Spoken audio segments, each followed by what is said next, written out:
आज हम एडुटेरिया का टेस्ट नंबर 2 डिस्कस करने जा रहे हैं। तो आपने देखा होगा कल हमने टेस्ट नंबर 1 डिस्कस किया था। तो ये एडुटेरिया की फुल लेंथ टेस्ट सीरीज़ है, जिसमें हम आपको लेफ़्ट साइड में हिंदी का टेस्ट रहेगा और राइट साइड में आपका इंग्लिश का पार्ट रहेगा। चलिए फ्रेंड्स स्टार्ट करते हैं। तो आपका पहला क्वेश्चन है, निम्नलिखित में से कौन सा युग्म सुमेलित है? निम्नलिखित में कौन सा युग्म सुमेलित है ये आपको बता। पहला है आपका चिरांद, दूसरा आपका पिकली हॉल और तीसरा बुर्ज होम। तो इनमें से किसकी कहाँ से प्राप्ति होती है बताना है आपको। तो इंग्लिश में पढ़ लेते हैं, विच of the following pair is correctly matched. तो अब इसमें देखिए चिरांद है पहला, यहाँ से क्या मिले यानी कि हड्डी के हथियार यानी कि वॉन वेपन मिले यहाँ से आपको। और दूसरा है आपका पिकली हॉल से क्या मिले, ये आपको राख के ढेर मिले यानी अश माउंट्स मिले। और तीसरा है आपका बुर्ज होम से क्या मिला आपको, गर्तावास यानी कि पिट ड्वेलिंग मिले आपको। तो ये तीनों बातें सही हैं, यानी कि इनमें से उपरोक्त में से एक से अधिक इसका आंसर है। क्लियर है? चलिए नेक्स्ट क्वेश्चन देखते हैं। नेक्स्ट क्वेश्चन है, मनुष्य द्वारा खाद्यान्नों का उत्पादन यानी कि कृषि के सर्वप्रथम किस में शुरू हुआ था यानी कब हुआ था? In which period did the production of food grain agriculture first started by man. तो ये कब स्टार्ट होता? तो ये होता नवपाषाण काल में। कब होता? नवपाषाण काल में यानी कि नियोलिथिक एज। कब होता? नियोलिथिक एज में। चलिए नेक्स्ट क्वेश्चन देखते हैं। क्वेश्चन नंबर 3 है, निम्नलिखित में से कौन सी विशेषता हड़प्पा सभ्यता से संबंधित नहीं है? Which of the following is not a feature of the Harappan civilisation. तो आपको बताना कौन सी नहीं है। तो देखिए ये ग्रामीण सभ्यता नहीं थी, ये क्या थी, ये अर्बनाइजेशन यहाँ पर हो चुका था। तो इसमें दूसरा ही जो है गलत है, ये ग्रामीण सभ्यता नहीं थी। क्लियर है? चलिए नेक्स्ट क्वेश्चन देखते हैं। भारतीय उपमहाद्वीप में सर्वप्रथम लोहे का साहित्य प्रमाण किस ग्रंथ में मिलता है? In which text is the first literacy evidence of iron found in the Indian subcontinent. तो किस में मिलता है? तो ये मिलता है आपका अथर्ववेद में। कहाँ पे? अथर्ववेदा में मिलता है। नेक्स्ट क्वेश्चन देखते हैं। वैदिक काल में राजनीतिक संगठन के बढ़ते क्रम के संदर्भ में कौन सा सही है? तो which of the following is correct order of political organisation from lowest unit to highest. तो आपको नीचे से ऊपर के बारे में बताना कि कौन सा इनमें से सही है। तो सबसे पहले देखिए, सबसे पहले होता था आपका कुल, उसके बाद ग्राम, फिर विश्व, फिर जन और फिर सबसे लास्ट में राष्ट्र। तो ये इसका क्रम है। क्लियर है? कुल, ग्राम, विश्व, जन और राष्ट्र। चलिए नेक्स्ट देखते हैं। अब है क्वेश्चन नंबर 6। तो क्वेश्चन नंबर 6 में मगध पर किस राजवंश ने सबसे पहले शासन किया था? कहाँ पर? ये बात कर रहा हूँ मगध की। तो किस राजवंश ने सबसे पहले शासन किया था? तो किसने? इसने किया था हर्यक वंश ने। तो विच डायनेस्टी फर्स्ट रूल मगधा। तो ये कौन सी थी? हर्यक डायनेस्टी थी। चलिए नेक्स्ट क्वेश्चन देखते हैं।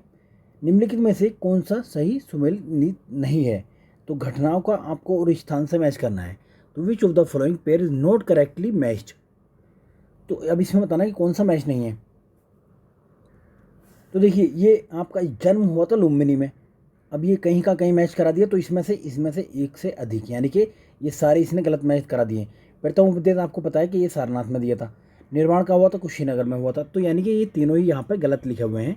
तो इनमें से एक से अधिक यानी कि सारे गलत हैं यहाँ पे। नेक्स्ट क्वेश्चन देखते हैं। निम्नलिखित में से मगध के किस शासक ने अवंती तथा वत्स पर अधिकार कर उस मगध साम्राज्य में मिला लिया था? तो कौन थे ये? आप कहते हैं Shishunaga. Which of the following ruler of Magadha had annexed Avanti and Vatsa to the Magadha kingdom. तो ये कौन से? शिशुनाग। चलिए नेक्स्ट देखते हैं। अब क्वेश्चन नंबर 9 है, किस मौर्यकालीन शासक के शासनकाल के दौरान मगध में 12 वर्षों का भीषण अकाल पड़ा था? तो किसके टाइम पे? ये चंद्रगुप्त मौर्य के टाइम पे पड़ा था। चंद्रगुप्त मौर्य के टाइम पे। चलिए नेक्स्ट देखते हैं। अब क्वेश्चन नंबर 10 है, निम्नलिखित में से किस अभिलेख में सम्राट अशोक के नाम का वर्णन है? तो किसका? सम्राट अशोक के नाम का वर्णन है। In which of the following inscriptions the name of emperor Ashoka is mentioned? तो कौन से में है इसमें?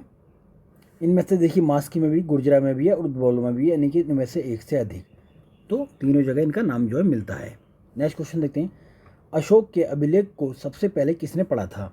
तो who was the first to read Ashoka inscription? तो ये किसने पढ़ा था? ये पढ़ा था जेम्स प्रिंसिप ने। किसने? जेम्स प्रिंसिप ने सबसे पहला पढ़ा था। नेक्स्ट क्वेश्चन देखते हैं, मौर्य काल में सामान्यतः भूमि पर कितना कर था? भूमि कर कितना था? तो लैंड टैक्स की बात कर रहा है, कब? मौर्यन पीरियड में। तो ये था आपका 1/6। कितना? 1/6 था ये। नेक्स्ट क्वेश्चन देखते हैं, मौर्यकालीन भारत में दास प्रथा विद्वान होने का उल्लेख निम्न में से किसने किया था? तो किसने किया था? ये कौटिल्य जी ने किया था।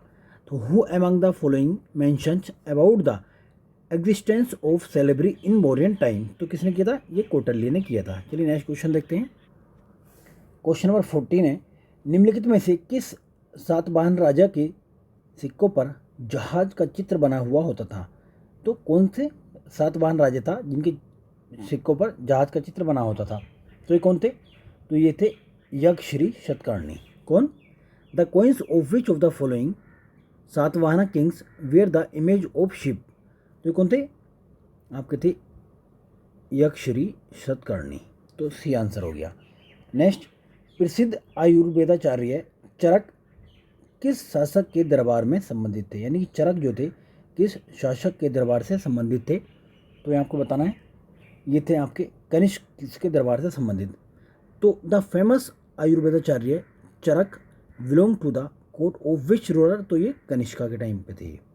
नेक्स्ट देखते हैं, प्राचीन काल में भारत पर विदेशी आक्रमणों के संबंध में निम्न में से कौन सा कालानुक्रम सही है? तो ये देखिए, पहले यूनानी आए थे, फिर शक आए थे, फिर कुषाण आए थे। तो ये आपको सीक्वेंस इनका पता होना चाहिए। पहले कौन आए थे? यूनानी, शक, कुषाण, यानी ग्रीक, शक और कुषाण। चलिए नेक्स्ट देखते हैं, क्वेश्चन नंबर 17 है, संगम साहित्य में प्रसिद्ध ग्रंथ शिलापद्दिकारम, ये कौन सा ग्रंथ है? शिलापद्दिकारम की रचना निम्न में से किसने की थी? तो who among the following compose the famous literature Silappatikaram in Sangam literature? तो ये किसने की थी? ये की थी इलंगो अदिगल ने। किसने? इलंगो अदिगल। तो ये भी आंसर है इसका। नेक्स्ट, चंद्रगुप्त द्वितीय के संदर्भ में कौन सा कथन असत्य है? यानी कि आपको इनकरेक्ट बताना है, चंद्रगुप्त मौर्य से सेकंड से रिलेटेड कौन सा इसमें असत्य है। तो देखिए, चंद्रगुप्त द्वितीय ने कन्नौज की द्वितीय राजधानी बनाया था, ये बात ठीक है। तो इसने कन्नौज को सेकंड मतलब कैपिटल बनाया था, ये ठीक है। तो इनके काल में चीनी यात्री हेनसोंग भारत आया था। हेनसोंग ने, ये हर्षवर्धन के टाइम पर आया था। हेनसोंग कब आया था? हर्षवर्धन के टाइम पे। तो ये गलत है। क्लियर है? नेक्स्ट देखते हैं, गुप्त काल में महतर निम्न में से किस क्षेत्र का अधिकारी होता था? तो गुप्ता पीरियड में आपको पता होना चाहिए, महतर जो था किसका ऑफिसर होता था? तो ये होता था ग्राम का। तो ग्राम के ऑफिसर को महतर कहा जाता था। चलिए नेक्स्ट क्वेश्चन देखते हैं। अब क्वेश्चन नंबर 20 है, इसमें आपको सही मिलान करना है पुस्तक का और लेखक का, यानी कि बुक और ऑथर का आपको करेक्टली मैच करना, करेक्टली। क्लियर है? चलिए देखते हैं। तो पुस्तक का नाम है न्यायावतारी, किसने लिखी थी? सिद्धसेन ने। और दूसरी विक्रमो वर्षियम, तो किसने? कालिदास ने। काव्य दर्शन दंडिन ने। तो ये तीनों बातें सही हैं, तो इनमें से एक से अधिक।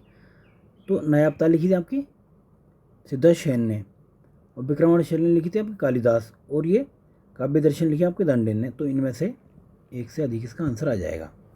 नेक्स्ट क्वेश्चन देखते हैं, प्रयाग प्रशस्ति के संदर्भ में असत्य कथन आपको बताना है। तो identify the false statement in the context of Prayag Prashasti.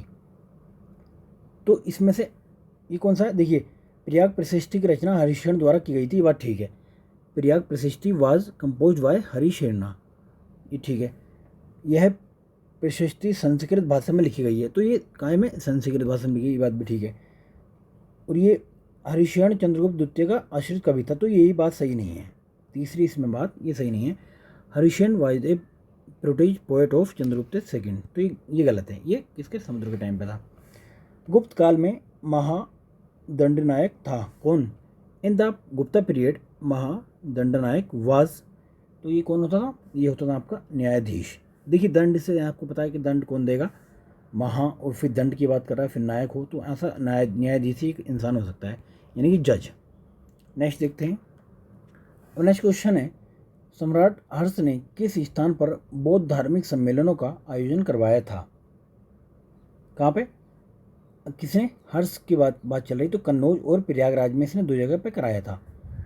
तो at which place did emperor Harsha organise Buddhist religious conference? तो कहाँ पे? कन्नौजा और प्रयागराज में, तो 2 जगह इसने कराया था। नेक्स्ट देखते हैं, निम्नलिखित में से किस चीनी यात्री ने बौद्ध शिक्षा के महान केंद्र नालंदा महाविहार की यात्रा की थी? तो इनमें से किसने की थी? देखिए नालंदा विहार की आपके इशिंग ने की थी और हेनशोंग ने की थी, यानी कि इनमें से एक से अधिक ने की थी। तो which of the following Chinese traveller visit Nalanda Mahavihara the great centre of Buddhist? तो कौन कौन थे आपके? थे हेनशोंग और इशिंग थे, यानी इनमें से एक से अधिक इसका आंसर आ गया। नेक्स्ट क्वेश्चन देखते हैं, प्राचीनकालीन स्मृतियों में सबसे पहले किस स्मृति की रचना की गई थी? तो ये किसकी? मनुस्मृति की रचना की गई थी।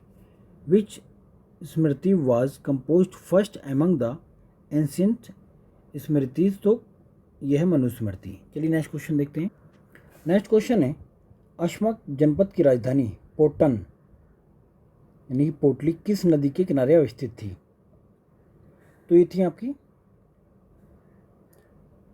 ये पोटन, ये इनमें से यानी कि ना, तो ये पोटन देखिए ये सारी नदियाँ इसमें जो है दे रखी हैं, वो उत्तरी साइड की नदियाँ हैं, तो जबकि ये थी निचली साइड में, तो इसमें से कोई भी नहीं, ठीक है ना, कोई भी इसमें का आंसर नहीं है आपका।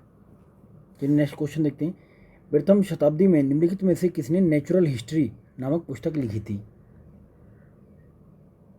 तो किसने लिखी थी? ये प्लानी साहब थी जिन्होंने लिखी थी, क्या? नेचुरल हिस्ट्री का।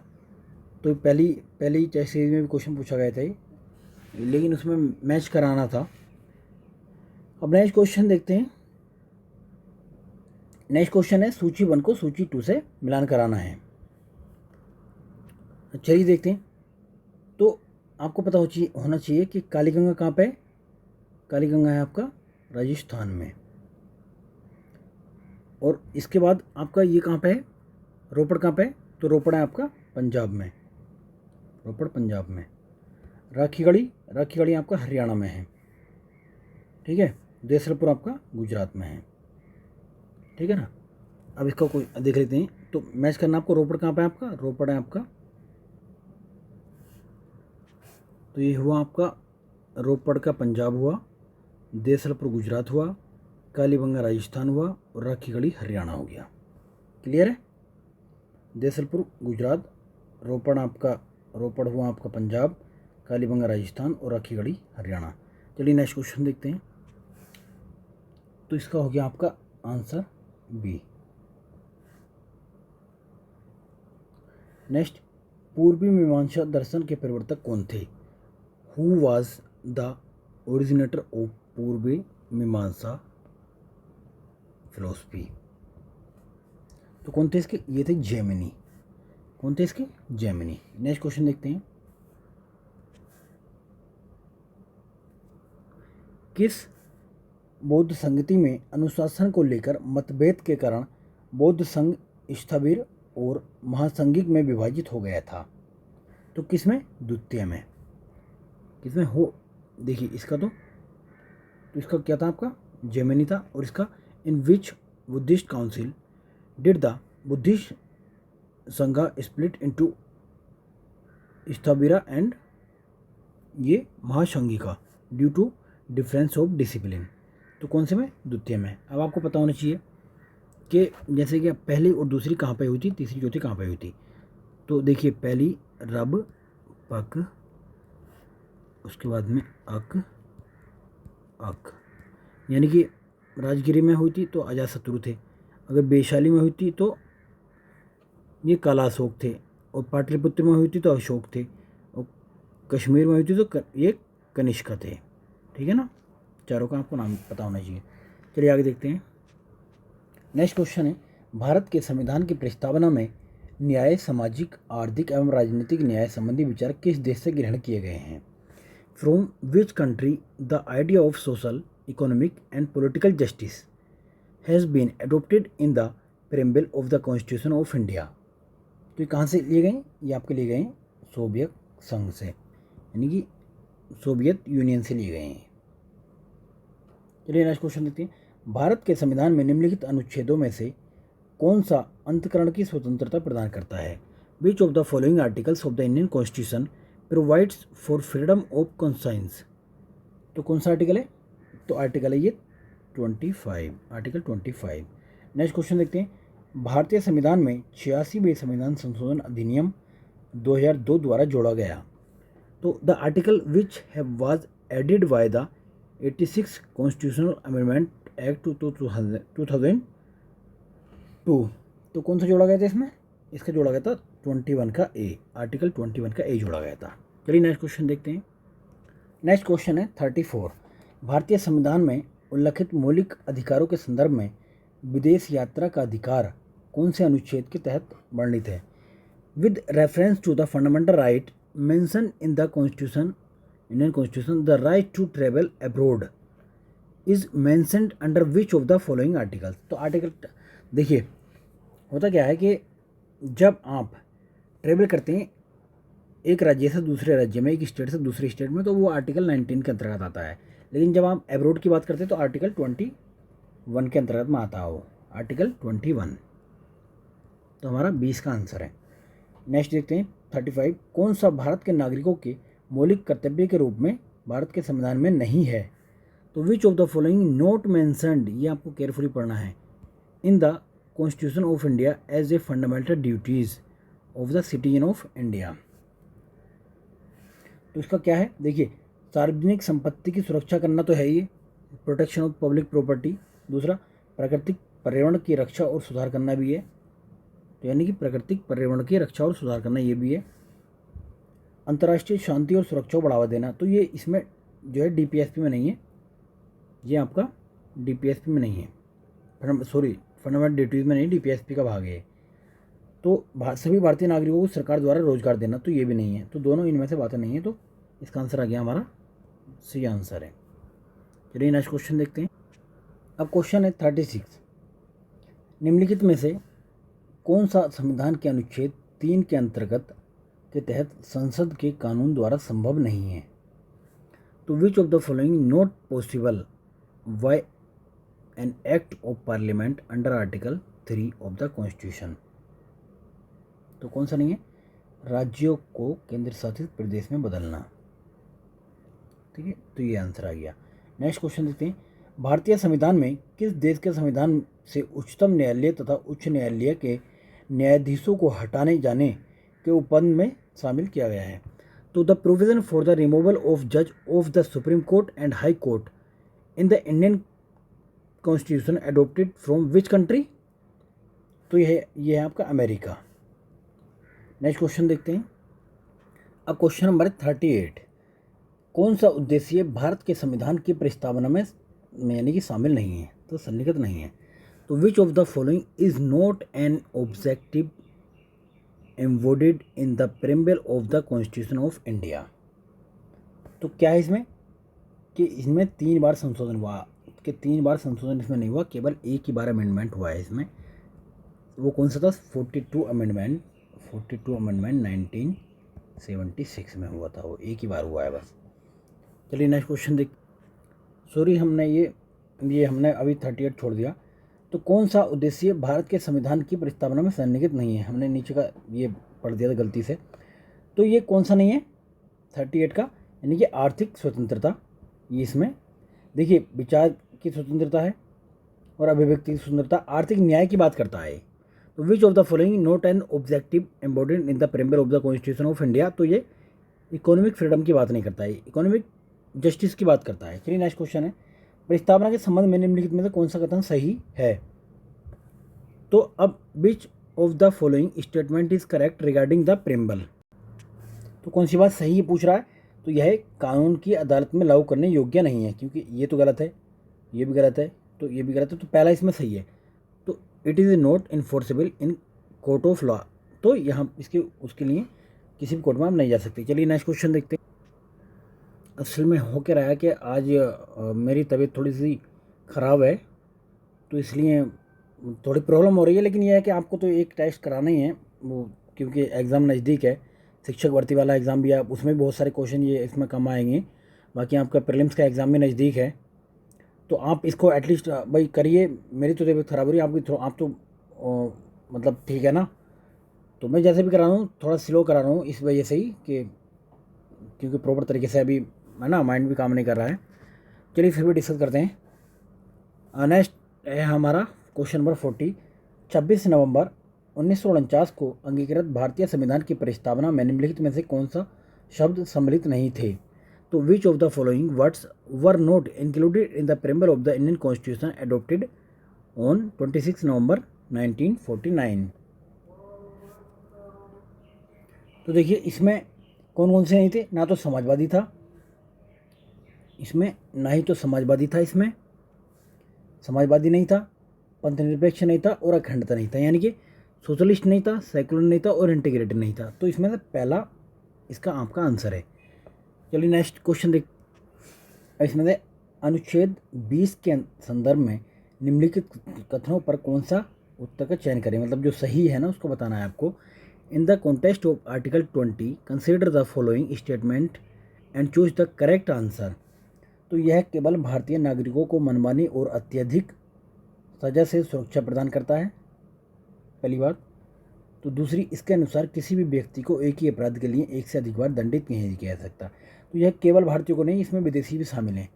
तो it is only protect Indian citizen, तो it is only not only, तो इसमें अब्रोड के लोग भी शामिल हैं। तो ये पहला स्टेटमेंट गलत। दूसरा स्टेटमेंट सही है कि एक से ज़्यादा बार इसको सजा नहीं दी जा सकती। According to this no person shall be punished for the same offence more than once. तो सेकंड आपका आंसर सही है। चलिए नेक्स्ट क्वेश्चन देख। Question number 42। समानता का अधिकार संविधान के निम्न अनुच्छेदों में से किस के अंतर्गत आता है? तो राइट टू इक्वलिटी की बात कर रहा है। Is included under which of the following articles? तो ये आता है आपके आर्टिकल 14। चलिए नेक्स्ट क्वेश्चन देखते हैं। कौन स्वर्ण सिंह समिति के सदस्य रहे हैं? Who among the following has been a member of Swaran Singh committee? तो कौन कौन रहे हैं इसमें बताना है आपको। तो देखिए एस रे रहे हैं, एस रे इसके सदस्य थे, और CM स्टीफन थे, और आर अतुल्य थे, यानी कि संजय आहलावत नहीं थे इसकी सदस्य। तो 2 3 ये 4, यानी कि ये तीनों थे, ठीक है। चलिए नेक्स्ट क्वेश्चन देख। अब नेक्स्ट क्वेश्चन है, यदि भारत अपने पड़ोसी देश को कोई क्षेत्र सौंपने का निर्णय लेता है तो संसद द्वारा निम्नलिखित में से किसका उपयोग किया जाएगा? तो in India decide to cede any territory to any of its neighboring countries, which of the following will be used for the parliament? तो आर्टिकल 368 का में संविधान में संशोधन करना पड़ेगा, उसका फिर सारा लेकर ये किया जा सकता है। नेक्स्ट क्वेश्चन देखते हैं। 45 है, कौन 1953 में गठित राज्य पुनर्गठन समिति के सदस्य नहीं थे? तो who among the following was not a member of the state recognisation committee form जो 1953 में बनी थी, उसके कौन सदस्य नहीं थे? तो ये बताना था कि कौन सदस्य नहीं थे उसके। तो ये देखिए फजल अली थे उसमें, वो कुंजरू साहब थे, पणिक्कर थे, तो ये नहीं थे, यानी कि पट्टाभी सीतारामैया। तो इसमें आंसर आ गया आपका बी। क्या बी इसका आंसर है, क्योंकि फजल अली तो थे ही उसमें, तो ये जिसमें आगे कटेगा ये कट गया, ये कट गया, तो मोर देन बी अपने आप कट जाएगा, तो आपका बी इसका आंसर बचेगा। चलिए नेक्स्ट क्वेश्चन देख। क्वेश्चन नंबर 46 है, भारत के उत्तरी मैदानों में शीतकालीन वर्षा होती है। तो the northern plain of Indian receive winter rainfall, तो किसकी वजह से होती है? तो ये होती है पश्चिमी विक्षोभ की वजह से। तो क्या? From western disturbance. अगर लौटते हुए की वजह से होती तो ये होती है आपके तमिलनाडु में। चलिए आगे क्वेश्चन देखते हैं। भारत के बंदरगाहों का सही क्रम बताना है आपको उत्तर से दक्षिण की तरफ, ठीक है। Which of the following is a correct sequence north to south? तो ऐसे करके आपको सही क्रम बताना है इसका। तो कौन कौन से पहले आते हैं? तो इसमें देखिए सबसे पहला आता है आपका कांडला, कांडला, उसके बाद हल्दिया, फिर पारादीप, फिर कोची। कोची आपका सबसे नीचे है। कांडला, हल्दिया, कांडला हो गया आपका, हल्दिया इस साइड में है, फिर पारादीप आ गया, फिर कोची आ गया आपका सबसे नीचे। क्लियर है? तो ये आपका ये आंसर हो गया। नेक्स्ट क्वेश्चन देखते हैं, निम्नलिखित में से कौन सा शहर गंगा नदी के किनारे स्थित नहीं है? तो which of the following city not situated on the banks of river Ganga? बताना कौन सा नहीं है। तो फतेहपुर नहीं है आपका, क्या? फतेहपुर। नेक्स्ट क्वेश्चन देखते हैं, कौन पूर्वी घाट की सबसे ऊंची चोटी है? तो which of the following is the highest peak of eastern Ghats? तो कौन है ये? जिंदगढ़ा है ये, क्या? जिंदगढ़ा। चलिए नेक्स्ट क्वेश्चन देखते हैं। और क्वेश्चन नंबर 50 है, निम्नलिखित में से आपको सही सुमेलित करना है। तो which of the following is correctly matched? तो देखिए जन्म आपको पता आंध्र प्रदेश में है, कराईकल तमिलनाडु में है, माहे कर्नाटक में नहीं है। ठीक है, तो ये आपका तीसरा गलत है, तो पहला और दूसरा इसका आंसर है। ठीक है, माहे आपका ये कर्नाटक में नहीं है, तो तीसरा गलत है, पहला और दूसरा इसका सही है। नेक्स्ट क्वेश्चन देखते हैं, भारत में बाल लिंगानुपात में गिरावट का मुख्य कारण निम्नलिखित में से कौन सा है? तो which of the following is the main reason for the decline in child ratio in India? तो कन्या भ्रूण हत्या भी है, यानी कि फीमेल फोर्टिसाइड भी है, इसमें महिलाओं को सशक्तिकरण का अभाव भी है। तो lack of empowerment of women, तीसरा महिलाओं को सामाजिक स्थिति भी जिम्मेदार इसके पीछे। तो इनमें से एक से अधिक, यानी कि इसका आंसर हो गया आपका डी। चलिए नेक्स्ट क्वेश्चन देखते हैं, नेलांग घाटी किस राज्य केंद्र शासित प्रदेश में स्थित है? किसकी बात कर रहा है? Nelang valley is located on, ये आपका उत्तराखंड में है। कहाँ पे? उत्तराखंड में है। चलिए नेक्स्ट क्वेश्चन देखते हैं। नेक्स्ट क्वेश्चन है, निम्नलिखित में से किस राज्य में सर्वाधिक पाइराइट पाए जाते हैं? In which of the following state maximum pyrite is found? तो कहाँ पे? ये आपके बिहार में ही सबसे ज़्यादा मिलता है। कहाँ पे? बिहार में। चलिए नेक्स्ट क्वेश्चन देखते हैं, निम्नलिखित में से कौन सा वह कारक नहीं है जो किसी क्षेत्र की जलवायु को नियंत्रित करता है? तो which of the following not a factor of that controls the climate of a region? तो क्या? औसत वर्षा ये डिसाइड नहीं करती है, एवरेज रेनफॉल। नेक्स्ट देखते हैं, कृष्णा नदी की सहायक नदी निम्न में से कौन सी नहीं है? तो which of the following is not a tributary of river Krishna? तो कौन सी नहीं है? तो इसका आंसर भी यानी कि मोर देन वर्ब, इसका भी मोर देन उपयुक्त में से एक से अधिक। चलिए आगे देखते हैं, कौन सा पंजाब में भूमि निम्नीकरण का मुख्य कारण है? Which of the following is the main reason for land degradation in Punjab? तो क्या है? कौन सा है? अधिक सिंचाई, क्योंकि हरियाणा पंजाब साइड में बहुत ज़्यादा सिंचाई करते हैं, तो इसकी वजह से ये लैंड डिग्रेड होती है। चलिए नेक्स्ट क्वेश्चन देखते हैं 57, निम्नलिखित दिए गए कथनों पर कौन सा गलत है ये बताना आपको। विच of the following given statement is incorrect? तो कौन सा इनकरेक्ट है? यानी कि मालनाड क्षेत्र कर्नाटक, छोटा नागपुर पठार झारखंड, सोमेश्वर की पहाड़ी बिहार, तो यानी कि उपयुक्त में से कोई नहीं, यानी कि सब सही हैं ये। क्लियर है? तो इनकरेक्ट ये सारे सही हैं इसमें। नेक्स्ट देखते हैं, ग्रीष्मकालीन मानसून के भारत में प्रवाह की सामान्य दिशा क्या होती है? तो what is the general direction of flow of summer monsoon in India? तो क्या होती है? ये देखिए इस टाइप से ये ऐसे करके डायरेक्शन होती है, यानी कि साउथ वेस्ट से नॉर्थ ईस्ट की साइड में। कहाँ से? साउथ वेस्ट से नॉर्थ ईस्ट की साइड। चलिए नेक्स्ट क्वेश्चन देखते हैं, निम्नलिखित में से कौन सा मुद्रा के अवमूल्यन यानी कि डिवल्यूशन ऑफ मनी यानी करेंसी का सबसे संभावित प्रभाव क्या होगा? Which of the following would be the most likely effect of currency devaluation? तो क्या होगा? निर्यात में वृद्धि हो जाएगी इससे। ये कुछ गवर्नमेंट जानबूझकर इसको भी ऐसा करती हैं, एक्सपोर्ट इंक्रीज करने के लिए इस टाइप का कदम उठाया जाता है। चलिए नेक्स्ट क्वेश्चन देखते हैं। नेक्स्ट क्वेश्चन है, वह दर जिस पर अनुसूचित वाणिज्यिक बैंक रिजर्व बैंक से रातों रात धन की अतिरिक्त राशि उधार लेती हैं, the rate at which schedule commercial bank can borrow additional fund from the Reserve Bank of India? तो क्या है? यह सीमांत स्थायी सुविधा दर यानी कि MSFR किसको कहते हैं? Marginal standing facility rate. चलिए आगे देखते हैं। निम्नलिखित में से कौन सा कार्य आरबीआई से संबंधित नहीं है? तो which of the following function is not related to RBI? तो 61 का बताना है आपको। तो ये जो है आरबीआई से संबंधित कौन सा नहीं है? मुद्रित नोट जारी करना, यानी कि ये इसमें देखिए कौन सा नहीं है इसमें, नहीं ये तो जारी करता। देखिए तो देखिए ऋण नियंत्रण भी आरबीआई की काम है, क्रेडिट कंट्रोल आरबीआई का काम है, मुद्रा नोट जारी करना आरबीआई का काम है, यानी कि इशू प्रिंटिंग नोट है, तो जनता को पैसा उधार देना। तो ये तीसरा सही नहीं, तो पहला इसमें है, इसमें से ये तो हो तो नहीं सकता, तो केवल ये तीसरा जिसमें है ना वही गलत है, आपका तीसरा इसमें वो गलत है। चलिए नेक्स्ट देखते हैं।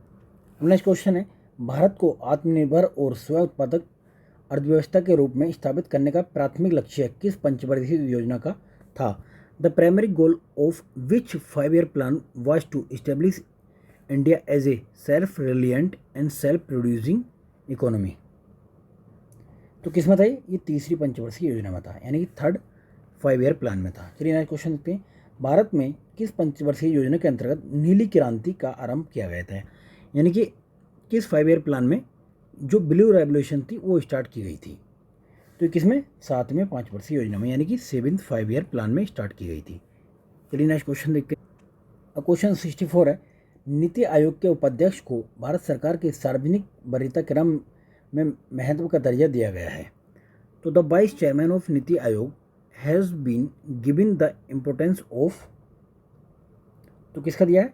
देखिए भारत सरकार में कैबिनेट मंत्री के समान का दर्जा दिया गया है, सुप्रीम कोर्ट के जज के समान का दर्जा दिया गया है, लोकसभा में राज्यसभा के विपक्ष के नेता के समान का दर्जा दिया गया है। तो क्या है? इनमें से एक से अधिक। क्लियर है? मंत्री कैबिनेट मंत्री के समान का दर्जा दिया गया और लोकसभा में विपक्ष के नेता के समान का दर्जा दिया गया, तो यानी कि इनमें से एक से अधिक इसका आंसर है। कौन सा संवैधानिक निकाय नहीं है? तो which of the following is not a constitutional body? तो कौन सा नहीं है? यानी कि देखिए नीति आयोग नहीं है, ये भी है, पहला भी है, दूसरा भी है, तीसरा भी है, तो नीति आयोग जिसमें है वही नहीं है, केवल 4, यानी कि यूपीएससी है और स्टेट सर्विस पब्लिक कमीशन है और फाइनेंस कमीशन है, तो नीति आयोग नहीं है, तो बी हमारा आंसर है इसका। चलिए आगे देखते हैं। अब 66 क्वेश्चन है, नीति आयोग के बारे में निम्नलिखित में से कौन सा कथन सही है? तो यानी कि जो स्टेटमेंट करेक्ट है नीति आयोग के बारे में वो आपको बताना है। पहला स्टेटमेंट है, नीति आयोग का उद्देश्य सतत विकास लक्ष्यों को प्राप्त करना और देश में सहकारी संघवाद को बढ़ावा देना है। बात ठीक है, तो पहला स्टेटमेंट सही है। NITI Aayog aim to achieve the sustain development goals and promote cooperative federalism in country, तो पहली बात सही है। दूसरा, भारत के प्रधानमंत्री नीति आयोग के पदेन अध्यक्ष होते हैं, तो the prime minister of India is the ex officio chairman of NITI आयोग, ये बात भी ठीक है। तो नीति आयोग में 8 पूर्णकालिक सदस्य होते हैं, तो ये बात सही नहीं, तो पहला और दूसरा इसका सही है, first and second. Next question देखते हैं। औद्योगिक उदारीकरण की नीति किस पंचवर्षीय योजना में लाई गई थी? यानी कि विच 5-year plan wise the new policy of industrial liberalisation adopted? तो ये कब लाई गई थी? ये लाई गई थी 8वीं पंचवर्षीय योजना में। चलिए नेक्स्ट क्वेश्चन देखते हैं। अब क्वेश्चन नंबर है 68, निम्नलिखित में सही युग्म का हमको ये मैच कराना है 68 में। तो आदेश मुद्रा क्या होती है? वह मुद्रा जिसकी कोई आंतरिक मूल्य होता है। व्यापक मुद्रा डाकघर द्वारा रखी गई आवधिक जमा, और वैध मुद्रा सरकार द्वारा जारी मुद्रा। तो यानी कि फिएट मनी क्या होती है? A currency that has some intrinsic value. Broad money, term deposit kept by post office. तो तीसरा, legal tender, government issued currency. तो इनमें से तीनों बातें ही सही हैं, यानी कि उपयुक्त में से एक से अधिक, डी इसका आंसर आ गया। नेक्स्ट, निम्न में कौन नीति आयोग के प्रथम उपाध्यक्ष थे? Who among the following was the first deputy chairman of NITI आयोग? तो कौन थे? अरविंद पनगड़िया थे। नेक्स्ट क्वेश्चन देखते हैं। सर्वोदय योजना का प्रारूप किसके द्वारा तैयार किया गया था? By whom was the draft of Sarvodaya योजना प्रिपेयर्ड? तो किसके द्वारा? जयप्रकाश नारायण द्वारा। नेक्स्ट क्वेश्चन देखते हैं 71 क्वेश्चन में लिस्ट 1 को लिस्ट 2 से मिलाना है। तो देखते हैं पहला कौन सा है।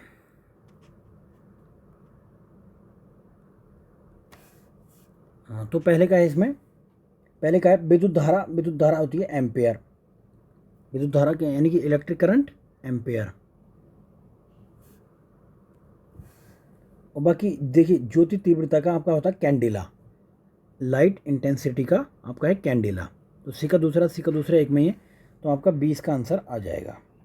और बी का पहला है ताप का केल्विन में नापते हैं, पदार्थ की ये मोल में नापते हैं, हीट केल्विन में, और अमाउंट ऑफ सब्सटेंस मोल में। तो आपका 20 का आंसर आ जाता है।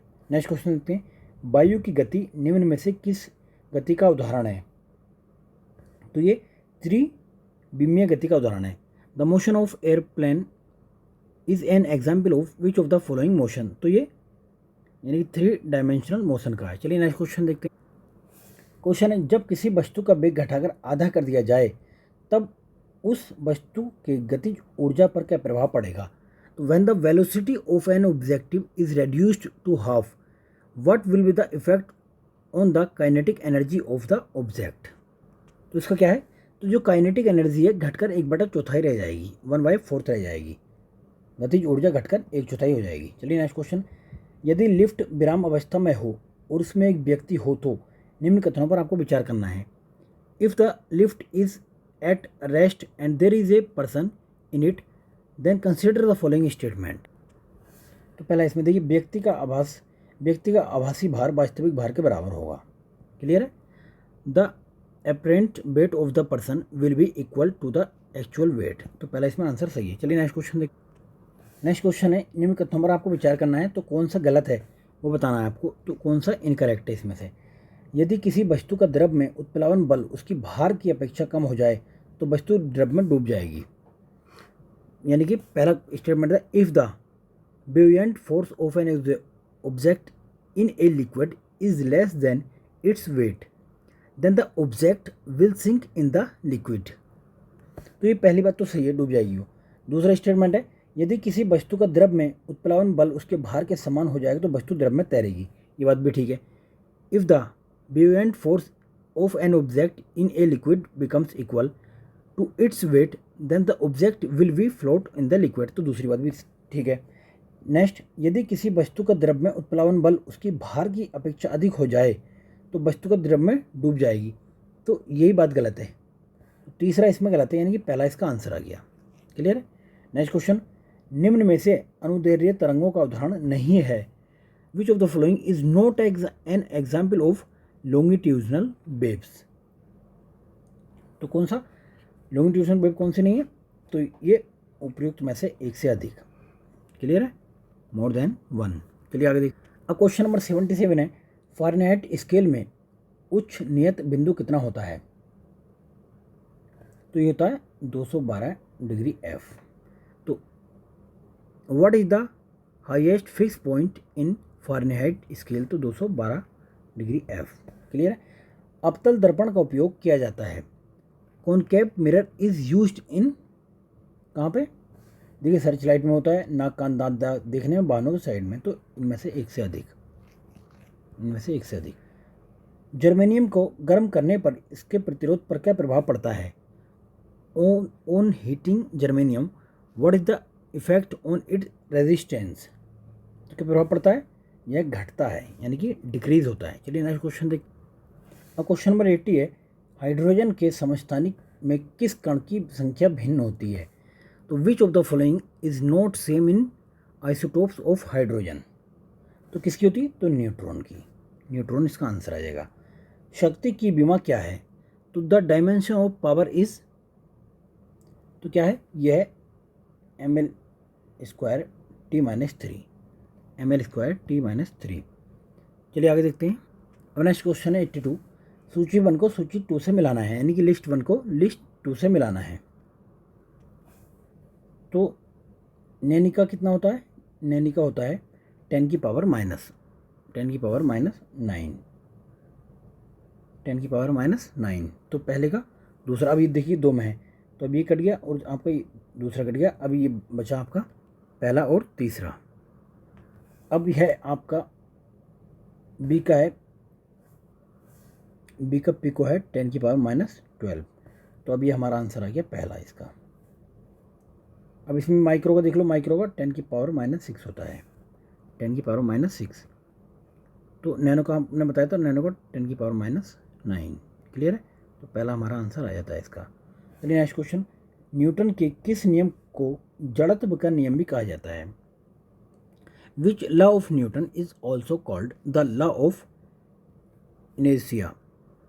तो इसका आंसर है डी, यानी कि इनमें से कोई नहीं। चलिए आगे देखते हैं।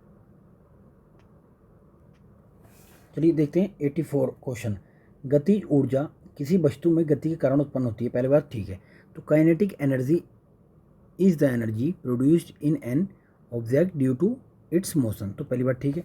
दूसरा, स्थितिज ऊर्जा किसी वस्तु में विशिष्ट स्थिति के कारण उत्पन्न होती है, तो potential energy is due to the specific position in an object, तो दूसरा भी सही है। बिजली का पंखा विद्युत ऊर्जा को गतिज ऊर्जा में बदलता है, तो ये बात गलत है। तो पहला और दूसरा इसमें आंसर है। नेक्स्ट, गुरुत्वीय त्वरण में किन किन बातों पर निर्भर करता है?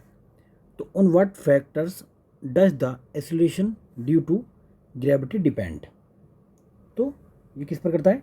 वस्तु के रूप में, वस्तु के आकार पर, वस्तु के द्रव्यमान पर, यानी कि उपयुक्त में से कोई नहीं, इन पर निर्भर ये नहीं करता है। तो नन ऑफ द अबव। चलिए नेक्स्ट क्वेश्चन देख।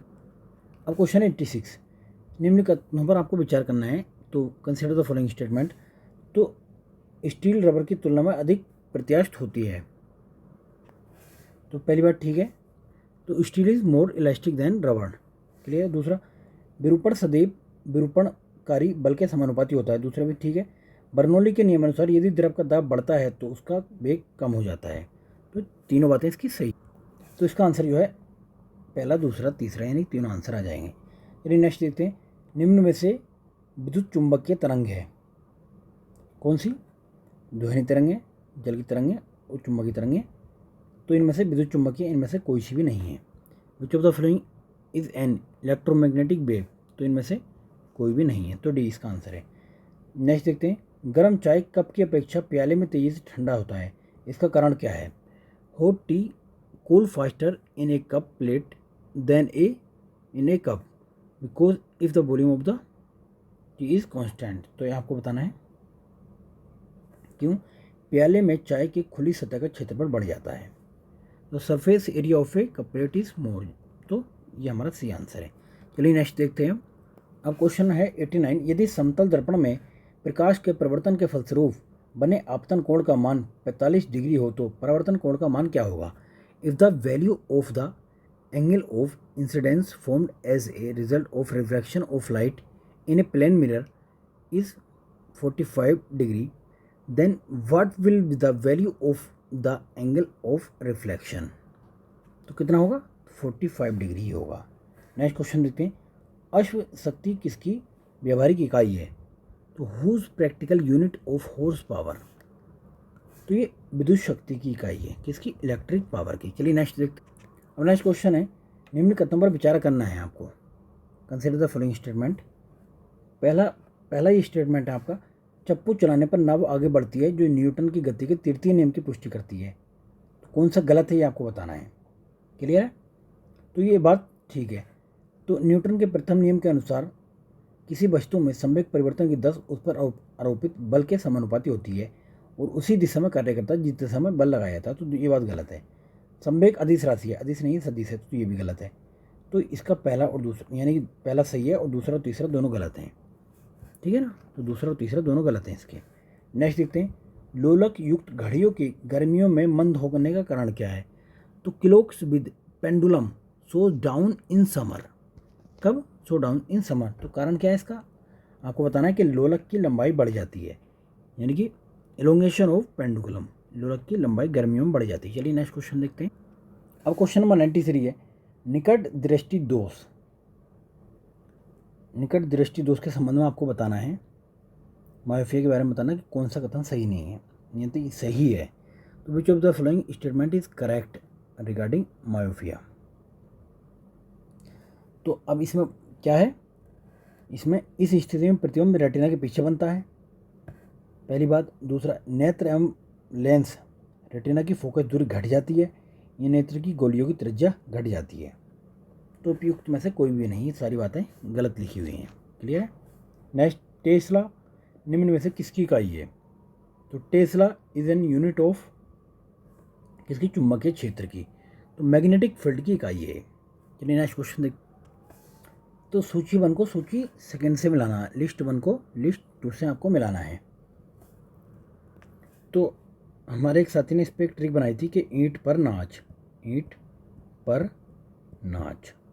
जैसे कि ये हो गया इलेक्ट्रॉन का, हो गया आपका थॉमसन, यानी कि ई से वो थॉमसन। पैसे प्रोटीन का रदरफोर्ड हो गया, ठीक है। नाच का न्यूट्रॉन का चैंडविक हो गया। क्लियर है, ईंट पर नाच। तो आपका इसका ईंट पर नाच का मतलब समझ में आ गया। ई का यानी कि इलेक्ट्रॉन का थॉमसन हो गया, प्रोटीन का रदरफोर्ड भी और कोई एक और भी हो जाएगा, यानी कि गोल्डस्टीन भी है इसका। तो और न्यूट्रॉन का चैंडविक हो जाएगा, चैंडविक इसका चौथा। तो हमारा पहला इसका आंसर आ गया। प्रोटॉन का गोल्डस्टीन है, इलेक्ट्रॉन का थॉमसन है और न्यूट्रॉन का चैंडविक है और एटॉमिज्म का ये है जॉन डाल्टन। तो इसका पहला आंसर हमारा ठीक है। नेक्स्ट क्वेश्चन देखते हैं, किसे यूनेस्को शांति पुरस्कार 2022 से सम्मानित किया गया है? किसको? एंजेला मार्केल को। तो who among the following has been awarded at the UNESCO peace prize 2022 Angela Merkel. Next है, सितंबर 2022 में लोकसभा अध्यक्ष ओम बिरला ने किस देश में स्वामी विवेकानंद की पहली प्रतिमा का अनावरण किया था? In which country did Lok Sabha speaker Om Birla unveil the first statue of Swami Vivekananda in September 2022? तो कहाँ पे ये किया था आपका? मैक्सिको में। कहाँ पे? मैक्सिको। तो हाल ही में पंजाब और हरियाणा सरकार ने चंडीगढ़ अंतर्राष्ट्रीय हवाई अड्डे का नाम किस स्वतंत्रता सेनानी के नाम पर रखने की घोषणा की है? Recently Punjab and Haryana government has announced to the Chandigarh international airport after which freedom fighter? तो ये आपके भगत सिंह के नाम पर रखा जाएगा ये। चलिए आगे देखते हैं। हाल ही में भारत की सबसे लंबी मालगाड़ी का परीक्षण किया गया है जिसका नाम? तो recently India's longest goods train has been tested named? तो बासुकी। किसके? बासुकी के। नेक्स्ट, हाल ही में भारत के पहले खारे पानी के लॉल्टेन लॉन्च की गई है। उसका नाम क्या दिया गया है? उसका नाम दिया गया रोशनी। क्या? रोशनी। चलिए नेक्स्ट क्वेश्चन देखते हैं। नेक्स्ट क्वेश्चन है, 44वें शतरंज ओलंपियाड के संबंध में निम्नलिखित में से कौन सा कथन सही नहीं है? तो which of the following statement is not correct regarding the 44th chess olympiad? तो इसमें से कौन सा कथन सही नहीं है बताना आपको। देखिए, इसका आयोजन चेन्नई में किया गया, ये बात तो ठीक है। नीदरलैंड ने ओपन सेक्शन में स्वर्ण पदक जीता, तो यही बात सही नहीं है। तो दूसरा इसमें स्टेटमेंट सही नहीं है। आगे देखते हैं, राष्ट्रमंडल खेल 2022 के संबंध में कौन सा कथन सही है? तो which of the following statement is correct regarding Commonwealth game 2022? तो देखिए, इसका आयोजन इंग्लैंड में हुआ, भारत ने 66 पदक जीते, तालिका में भारत चौथे स्थान पर था। तो इनमें से एक से अधिक है ना, तो तीनों सही नहीं, क्योंकि भारत चौथे स्थान पर इसमें नहीं रहा था शायद। एक बार देख लेना इसको चेक करके, इस पर डाउट है मुझे, एक बार इसको चेक कर लेना इस क्वेश्चन को। चलिए आगे देखते हैं। क्वेश्चन नंबर 103 है, हाल ही में अंतर्राष्ट्रीय शतरंज महासंघ फाइट का उपाध्यक्ष किसे चुना गया है? तो who has recently been elected as the vice president of the international chess federation, यानी कि फाइट का उपाध्यक्ष किसको चुना गया? तो ये चुना गया विश्वनाथ आनंद को। किसे? विश्वनाथ आनंद। चलिए आगे देखते हैं। निम्नलिखित में से किस देश ने चंद्रमा पर अपना पहला अंतरिक्ष यान दानुरी लॉन्च किया है? तो दानुरी किसने लॉन्च किया है? दानुरी ये लॉन्च किया आपका दक्षिण कोरिया ने, साउथ कोरिया। नेक्स्ट देखते हैं, निम्नलिखित में से किस मंत्रालय द्वारा आज़ादी के अमृत महोत्सव के तहत बढ़े चलो अभियान की शुरुआत की गई है? तो which of the following ministry launch the बढ़े चलो अभियान under the Amrit Mahotsav of independence? तो किसने? संस्कृति मंत्रालय, मिनिस्ट्री ऑफ कल्चर द्वारा। चलिए नेक्स्ट क्वेश्चन देखते हैं। नेक्स्ट है, निम्नलिखित में से किस राज्य सरकार ने प्राथमिक विद्यालयों में मुख्यमंत्री नाश्ता योजना शुरू की है? तो which of the following state government has launch the chief minister breakfast scheme in primary school? कहाँ पे? ये आपके तमिलनाडु में स्टार्ट की गई, तमिलनाडु। चलिए नेक्स्ट क्वेश्चन देखते हैं। हाल ही में किसे विश्व बैंक का मुख्य अर्थशास्त्री नियुक्त किया गया है? तो who has recently been appointed as the chief economist of World Bank? तो किसे? इंद्रमीत गिल को नियुक्त किया गया है। किसको? इंद्रमीत गिल को। आगे देखते हैं, हाल ही में किस देश को राष्ट्रीय मंडल देशों में शामिल किया गया है? तो which country has recently been included in the Commonwealth of Nations? तो किसको? इनमें से, यानी कि टोगो हो गया, गवान, घाना, तो इनमें से एक से अधिक को किया गया है। चलिए आगे देखते हैं, भारत के पहले मानव यात्री ड्रोन का क्या नाम रखा गया है? तो what is the name of India's first man passenger drone? तो इसका नाम क्या रखा गया है? इसका नाम है वरुण। वरुण। चलिए आगे देखते हैं, क्वेश्चन नंबर 110। तो देखना 110 में कि कौन सा कथन सही नहीं है, ये बताना आपको, नोट करेक्ट। तो प्रोजेक्ट चीते के तहत नावी में से 8 चीतों को भारत लाया गया था। क्लियर है? इन चीतों को कुल्लू पालमपुर राष्ट्रीय उद्यान में स्थानांतरित किया गया था। कुल्लू पालमपुर राष्ट्रीय उद्यान मध्य प्रदेश में। तो तीनों बातें सही है, यानी कि इनमें से कोई सा नहीं, इनमें से कोई भी नहीं, यानी तीनों बातें ही सही हैं। ये भी सही है, ये भी सही है, ये भी सही है। आगे देखते हैं, हाल ही में किस विभाग द्वारा जागृति सुमकर को लॉन्च किया गया है? तो which department has recently launch जागृति मास्कॉट? तो आपको इसका नाम बताना है। तो यह है उपभोक्ता मामलों के विभाग, यानी कि department of consumer affairs. Next question देखते हैं, हाल ही में महाराष्ट्र सरकार ने औरंगाबाद शहर का नाम बदलकर क्या नाम रख दिया गया है? आप औरंगाबाद शहर का नाम बदलकर कर दिया गया है आपका संभाजी नगर। तो यह है which new name of has been given by Maharashtra government to Aurangabad city recently, यानी कि संभाजी नगर। चलिए नेक्स्ट क्वेश्चन देख। नेक्स्ट क्वेश्चन है 113, हाल ही में विंबलडन टेनिस चैंपियनशिप 2022 महिला एकल खिताब जीतने वाली एलिना रायबकिना का संबंध किस देश से है? तो Elena Rybakina was recently won the Wimbledon tennis championship 2022 women single title belongs to the which country? तो अभी देखिए, इसमें तो ये तो पुराना हो गया, लेकिन आपको 2023 वाले देखने हैं कि ऑस्ट्रेलिया ओपन कहाँ हुआ है, किसने जीता है सिंगल में और मैन में ना। तो एक क्वेश्चन ऐसा पूछ लिया था कभी कभी। तो ये कहाँ से थी? कजाकिस्तान से। कहाँ? कजाकिस्तान से। आगे देखते हैं, नाटो शिखर सम्मेलन 2022 के संबंध में कौन सा कथन सही नहीं है? तो ये बताना, नोट करेक्ट। किसके रिगार्डिंग? नाटो समिट के रिगार्डिंग। तो देखिए, पहला ही है, सम्मेलन का आयोजन मैड्रिड स्पेन में किया गया है, बात ठीक है। तो ये 32वां संस्करण था। 2023 में नाटो का शिखर सम्मेलन का आयोजन लिथुआनिया में किया जाएगा। तो यानी इनमें से कोई भी नहीं है। तो तीनों बातें सही हैं, पहली, दूसरी, तीसरी, तीनों सही हैं। चलिए अगला क्वेश्चन देख। तो 115 क्वेश्चन है, ग्लोबल जेंडर गैप इंडेक्स 2022 के संबंध में निम्नलिखित में से कौन सा कथन सही नहीं है? तो which of the following statement is not correct with respect to the recently release global gender gap index 2022? तो इसमें भारत की 136वीं स्थान नहीं है, 136वां स्थान इसमें नहीं, गलत, ये गलत है। चलिए आगे देखते हैं, किस राज्य ने एमएसएमई क्षेत्र के विकास के लिए राज्यों केंद्र शासित प्रदेशों की श्रेणी में राष्ट्रीय एमएसएमई पुरस्कार जीता है? तो which of the following state has won the national MSME award 2022 in the category of state and UT for the development of MSME sector? तो किसने जीता है? ये ओडिशा ने जीता है। चलिए आगे देखते हैं, नेक्स्ट क्वेश्चन है, राष्ट्रपति श्रीमती द्रौपदी मुर्मू ने 5 सितंबर 2022 को नई दिल्ली के विज्ञान भवन में बिहार के किस शिक्षक को राष्ट्रीय शिक्षक पुरस्कार 2022 से सम्मानित किया है? तो किसको सम्मानित किया था? यानी धीरज कुमार को भी, सौरभ सुमन को, नीरसा को, यानी इनमें से एक से अधिक को सम्मानित किया गया था इसमें। फिर नेक्स्ट क्वेश्चन देखते हैं, नई दिल्ली में आयोजित 41वें भारतीय राष्ट्रीय व्यापार मेला कार्यक्रम के संबंध में कौन सा कथन असत्य है? यानी कि इसमें बताना है कि नई दिल्ली में जो ट्रेड फेयर हुआ था उसके बारे में कौन सा इनकरेक्ट स्टेटमेंट है।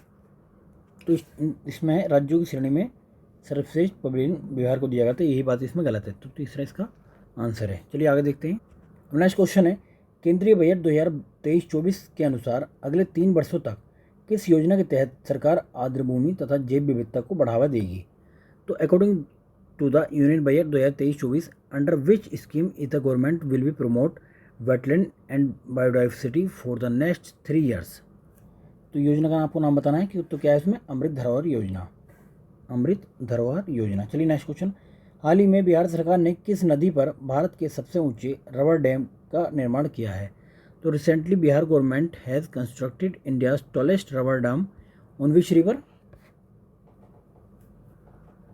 तो ये डैम है फल्गु नदी पर किया गया है, फल्गु रिवर। चलिए आगे देखते हैं, निम्नलिखित में से किस राज्य सरकार ने छात्रों के बैग का बोझ कम करने के लिए स्कूलों में नो बैग डे की शुरुआत की है? तो ये है आपका बिहार में ही शुरुआत की गई है।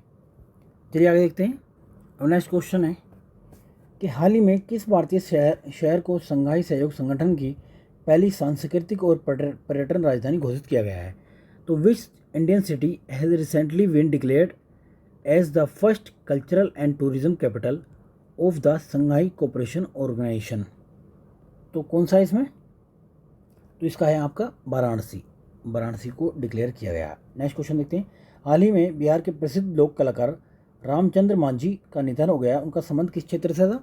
Bihar famous folk artist Ramchandra Manjhi passed away recently, he is related to which field? तो ये लोंडा डांस से रिलेटेड थे, लोंडा डांस होता है बिहार में तो उससे रिलेटेड थे। बिहार के किस जिले में भिखारियों ने भीख में मिले पैसों को जमा करने के लिए खुद का अनोखा बैंक खोला है? अरे ये तो बहुत तगड़ा काम हो गया। तो in which district of Bihar beggars have been opened their own unique bank to deposit the money received in begging? तो क्या मतलब भारत सरकार के राज्य सरकार के बैंकों में विश्वास खत्म हो गया क्या इनका? इनको ज़्यादा मतलब तेज चलना स्टार्ट कर दिया है इन्होंने। उड़ीसा तो भिखारी फ्री अपने आप को डिक्लेयर कर रहा है, तो बैंकों में पैसा जमा करेंगे बिहार में, अब है ऐसा ही कुछ है क्या? चलिए, तो ये इसका क्या है, ये मुजफ्फरपुर में हुआ है ऐसा।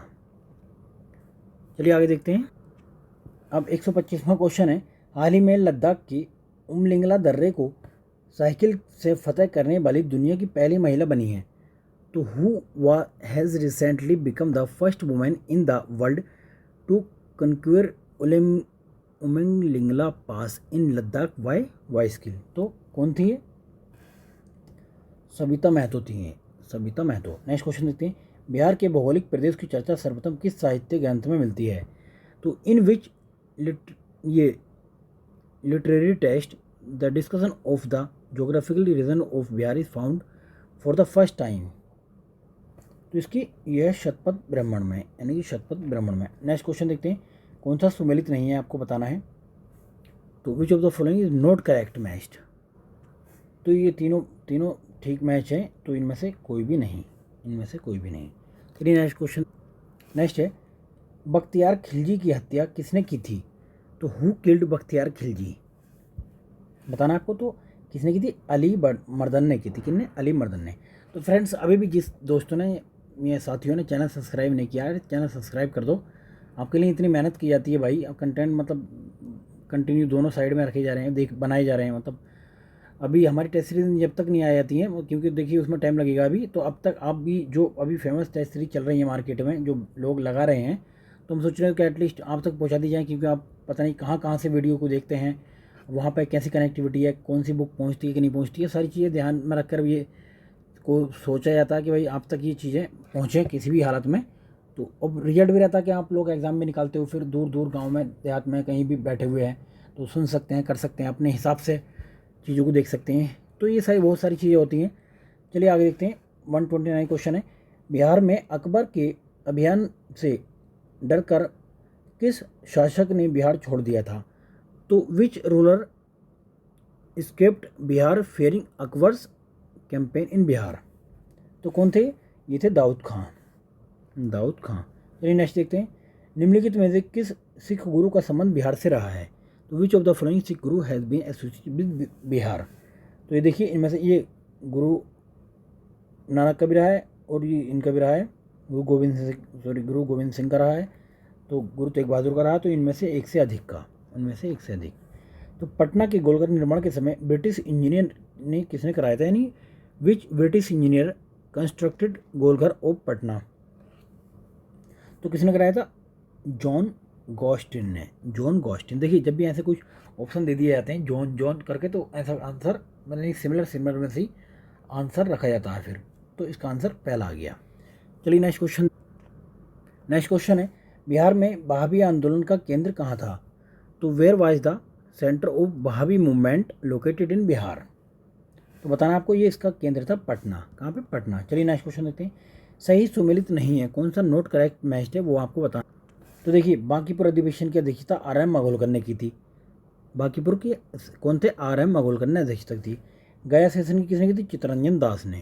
चित्तरंजन दास।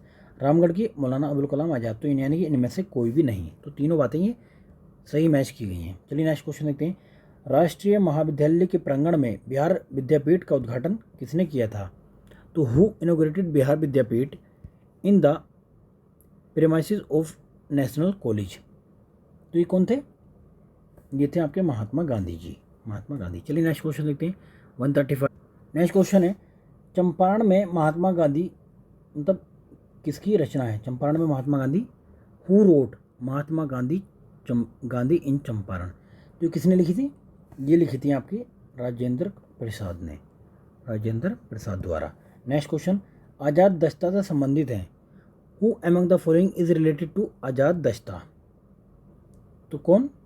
ये जयप्रकाश नारायण और योगेंद्र शुक्ल और सूर्य नारायण। तो यानी कि उपयुक्त में से एक से अधिक।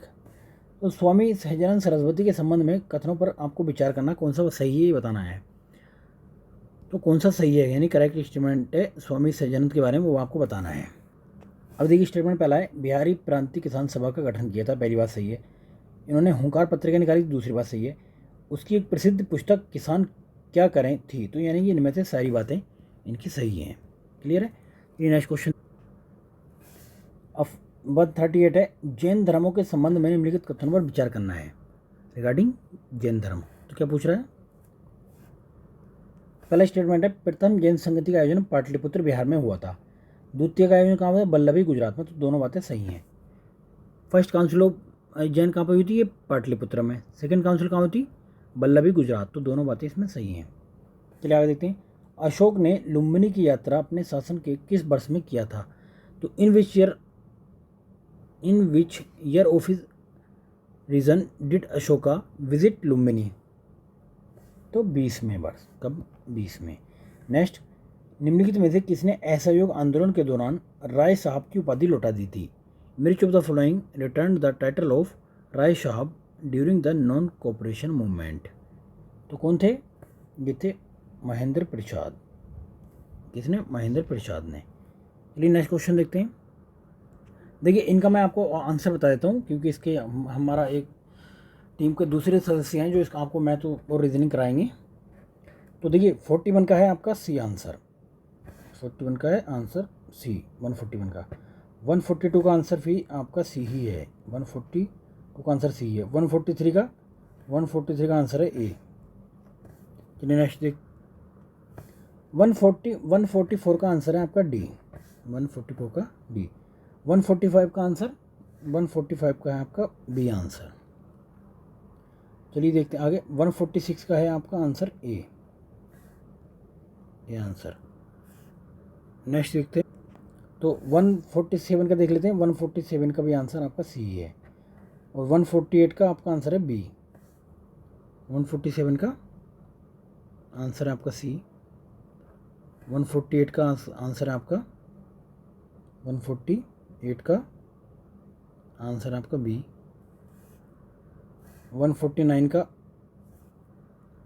ये गलती से स्लाइड जो है ये इंग्लिश की खुल गई थी इस साइड में भी, तो देखिए एक बार वो लगा लीजिए। 144 का डी आंसर है। 145 का बी है। 146 का ए है।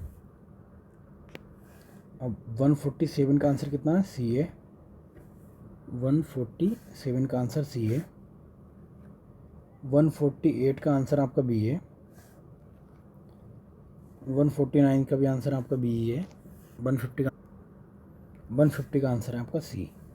तो देखिए फ्रेंड्स, इसी तरीके से हम एक टेस्ट डेली लेकर आएंगे, जिससे कि आपका जो तैयारी है ना, आपको पता लगे कि देखिए अब हमने क्या पढ़ा है और किस लेवल का हमसे आ रहा है, कौन से क्वेश्चन में अभी प्रॉब्लम फेस करनी पड़ रही है, या फिर कौन सा सब्जेक्ट अभी कमज़ोर चल रहा है। तो देखिए टेस्ट सीरीज़ का बेसिक मकसद होता क्या है कि आपको एक तैयारी का अपना एनालाइज मिल जाता है कि आपने कौन से सब्जेक्ट पे अभी पकड़ आपकी मजबूत हो चुकी है और आपने कौन सा सब्जेक्ट अभी वीक चल रहा है।